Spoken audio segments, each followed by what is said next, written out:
Organizations are persnickety about securing their IT landscape. They are making huge investments to have the security implemented at the micro level in order to safeguard their organizational information effectively that meets the current and the future market requirements.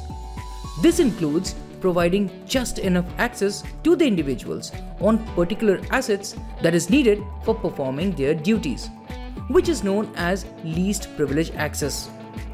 The apotheosis to this ever-growing trend leads to a steep increase in demand for a modern security approach that is more effective, easier, and a smarter way to manage individual access, and that is where the role-based access control comes into a picture. Hi, my name is Neeraj Kumar. I'm a cloud evangelist and enterprise architect, and I will be your instructor for this course. Stay tuned. Even before we talk about the Azure role-based access control, let us take a step back and try to understand the classification of roles in Azure. When you are new to Azure or you are purely from a development background, it may seem a little daunting, a little overwhelming to understand the roles available in Azure. I will try to make them a little easy to understand and digest, and in case you have any questions, you can please ask me in the comments and I shall be answering to them to the best of my knowledge. So coming back to what we were discussing, there are three classifications of roles at high level. The first one is the classic subscription administrator role. Users with this role have full access to the subscription. They can manage the resources using the Azure portal, APIs, PowerShell, or even the CLI commands. If we talk about the account administrator, they are one per account. They can manage all the subscriptions, create or cancel the subscription, change the billing, etc. Service administrators are one step down.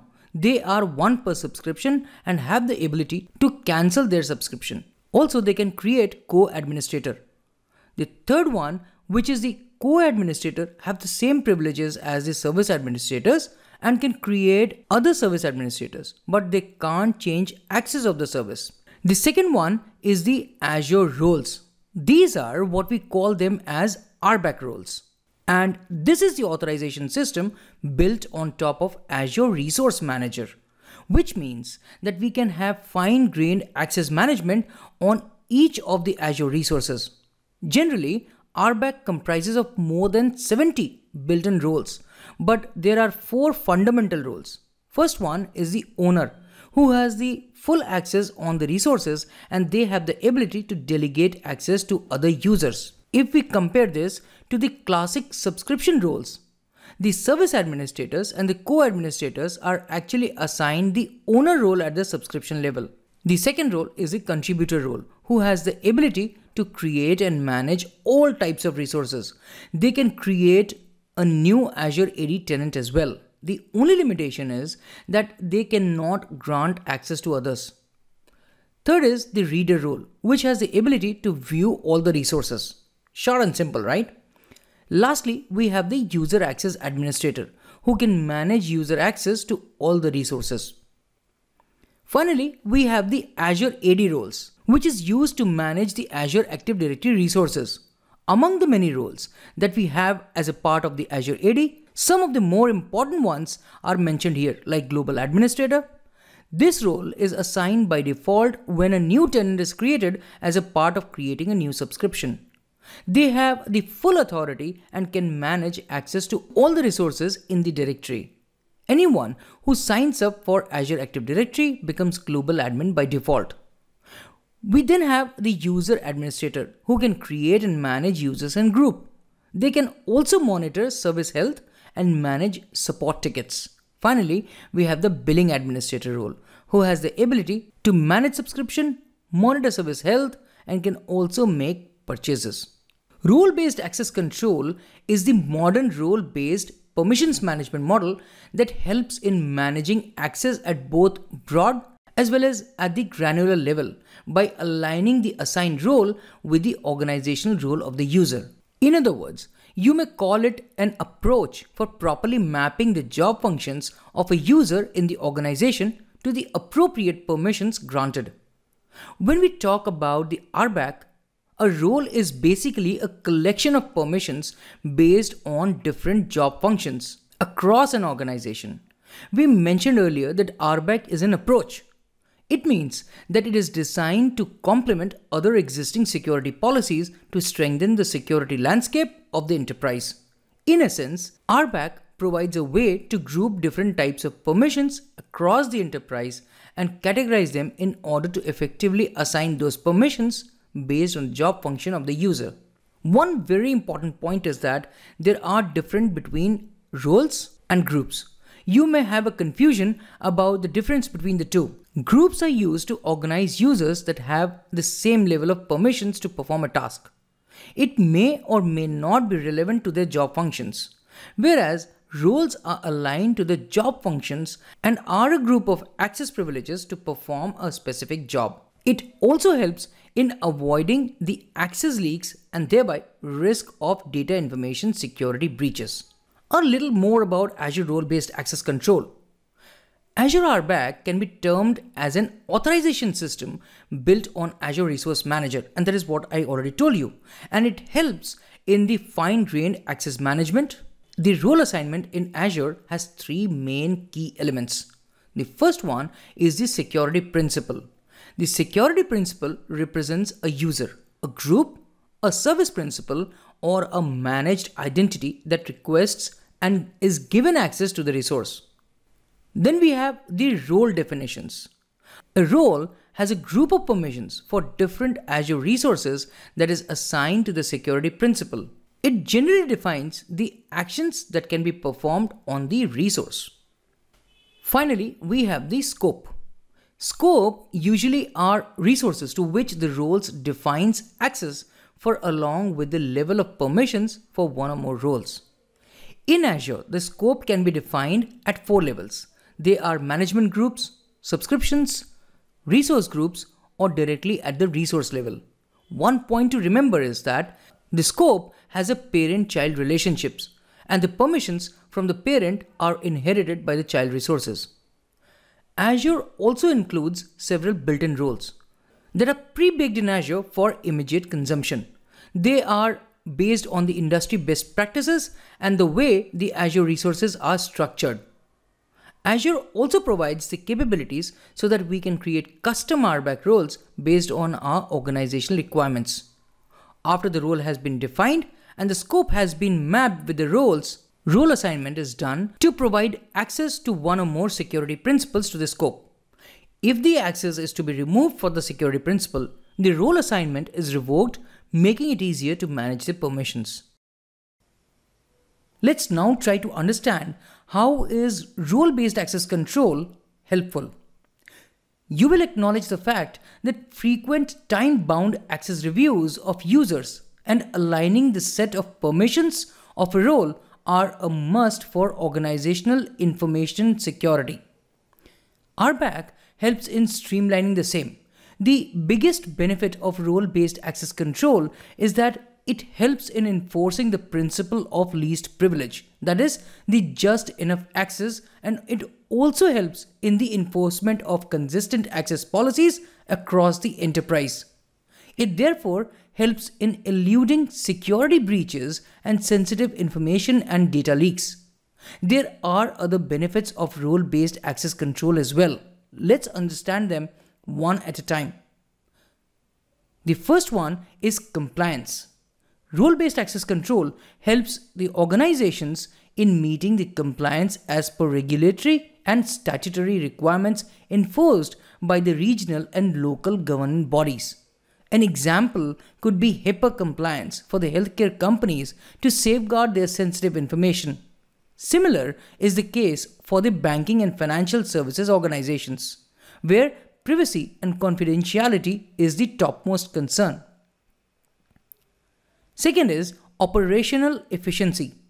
Role-based access control helps in improving and maximizing the operation efficiency. RBAC helps in quickly changing the roles across the enterprise. This is required in cases where the role of an existing employee changes or a new employee is hired. Basically, it streamlines the process and reduces the potential risk associated with manually changing or granting the permissions. We then have the increased visibility. RBAC gives more visibility into who has access to which resource, thereby guaranteeing that the resources are accessed only by authorized users to perform their assigned tasks. And finally, we have reducing operational expenses. RBAC also helps in regulating and reducing the operational expenses, that is the OPEX, as it works on the principle of least privileges and reduces the administrative and IT support personnel's task of manually managing the access permissions. They can now spend their time in more productive business tasks. There are cases where you would need to assign multiple roles to a user or a group. It is possible with Azure RBAC, as Azure Role-Based Access Control is an additive approach, meaning that the permissions of the roles will overlap and the net effective permission is the sum of the two different roles assigned to an identity. Let's try to understand that with an example. A user A has the contributor role assigned to him at the subscription level, and the same user has the reader role on the storage account. The net result of the role is that the user will be the contributor as it already encompasses the read access to the storage account. RBAC implementation does require that organizations spend time in thinking through and designing the approach for easy adoption as per the industry best practices and also minimize any disruptions that may result. The first requirement is to understand business needs and identify resources. List down all the resources within the IT landscape across the enterprise. That includes applications, software, hardware, and any other resource that is smartly managed using smart cards, etc., along with their mapped permissions as to who has access to which resource and to what level. Then we have the identify and list required roles. Although a little time consuming at first instance, analyze the user permissions and based on that, create roles. One important point is, do not create too many micro level roles, as that would completely defeat the purpose of going through the role-based access control process. There may be common groups as well, where all the resources are mapped and have similar access levels, such as email, group, print user groups, internet groups, etc. Third is to map roles to resources. Once the roles have been created, map the roles to the resources for proper access management and visibility for the resource. Fourth is to assign user roles. Map the group of users having similar access levels to the newly created roles. As these roles are already mapped to the resources, the users mapped to the roles will automatically get access to the resources. Fifth is to train the employees for adaptability. There is a need to train the employees across the enterprises on the implementation of the role-based access control and the benefits that it brings along for the organization. This will in turn increase the adaptability. Fifth is to perform frequent access reviews. Working with role-based access control is not a one-time affair. Remember that. It evolves over a period of time and requires frequent time-bound access reviews and corrections so as to remove unnecessary permissions that can be removed or the required permissions can be provided. On to our demo, and here I am on my Azure portal. What I'm going to do is to assign the contributor RBAC role on the subscription level. So for that, I'll go to subscriptions, and here on the subscriptions page, it will list all the subscriptions that I have. Since I only have one subscription, which is Azure Training, it shows that subscription alone. So I'll click on it. Once I'm there, I'll click on Access Control IAM. Click on Role Assignments. And here, it will list all the assignments on this page. So for example, ADCSL admin has the contributor access, whereas Matthew Winters, MS Pim, and Neeraj Kumar have the user access administrator role assigned to them. Now I'll click on Add. And from the drop-down, I'll click on Add Role Assignment. Once I'm on the Add Role Assignments page, I can select the roles from the list which is already there, or I can search for the role from the search bar. Since the contributor role is already visible here, I'll click on it and then click on next, or from the top, click on the members tab. On the members page, I can assign access to a user, group, or a service principal, or it can be a managed identity. For the purpose of the demo, I'm going to let it remain as user group or service principal, and then click on select members. From the list that appears on the right hand side, I'll scroll down and I'll choose Stephanie Gerald to be assigned the role of a contributor. Click on select and then finally click on review and assign. Click on review and assign again. It will take a couple of seconds and Stephanie Gerald will be added as contributor at this subscription level. And now you can see Stephanie Gerald added under contributor RBAC role. So this is the role assignment done at the subscription level. And as I already told you, you can assign the roles at the resource group level or at the resource level as well. I hope you enjoyed this session as much as I did being your instructor for this course.